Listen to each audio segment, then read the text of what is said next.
పైన సిలువ ఉంది, సంఘం అయిపోయింది. నువ్వు ఎవరా పాపం చెప్పండి, నేను క్రైస్తవుళ్ళండి. ఏమిటి వాసన వస్తుందని చెప్పండి, కిస్మిస్ పండగ కదండి. ఏమండి, కిస్మిస్ పండగ కదా, అందుకని కొంచెం వాసన వస్తుందండి. ఏమిట్రా సోపి అంత నల్లగా ఉందని చెప్పానంటే, కొంచెం పిచ్చండి, సిగరెట్లు పిచ్చండి. నేను ఇంకా మానలేదా? అబ్బాయి లేదండి. మరి చర్చికి పోతున్నావు? అబ్బో నేను సంఘపేదనండి, ఆ చర్చిలో నేను సంఘపేటని.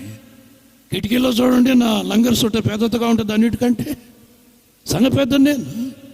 అక్కడ ఏం బోధించబడుతుందని చెప్పనంటే, నిర్మలమనే వాక్యం అనే పాలు అక్కడ బోధించబడటం లే.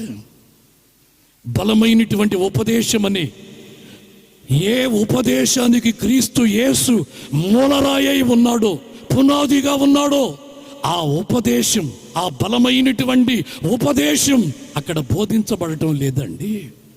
గనుక సాతాను వాళ్ళ మీద విజృంభించినప్పుడు, కొన్ని పెను తుఫానులు వాళ్ళ జీవితం మీద కొట్టినప్పుడు, అది ఇసుక మీద కట్టబడినటువంటి ఇల్లు అయితే, క్రీస్తు అనే బండ పునాదిగా లేకపోతే పరిస్థితులు ఏమవుతాయో తెలుసా?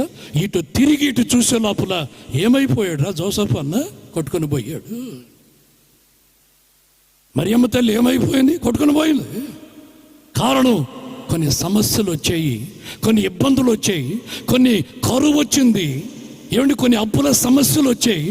వాటిని ప్రార్థన చేసి యేసు రక్తములో భద్రపరచబడి ఆశీర్వదించు ప్రభు, ఈ సమస్యలు జయించగలిగే శక్తిని దయచేయి. నువ్వు వాగ్దానం చేసావు, నన్ను విడవను ఎడబాయనని, నాకు సహాయకుడు నీవేనయ్యా అని చెప్పని ప్రార్థన చేసి, ఆ ప్రార్థన బలముతో ఈ చీకటి శక్తిని జయించలేక సాతానికి బానిసైపోయి తిరిగి ఐగుప్తులోనికి వెళ్ళిపోయిందయ్యా.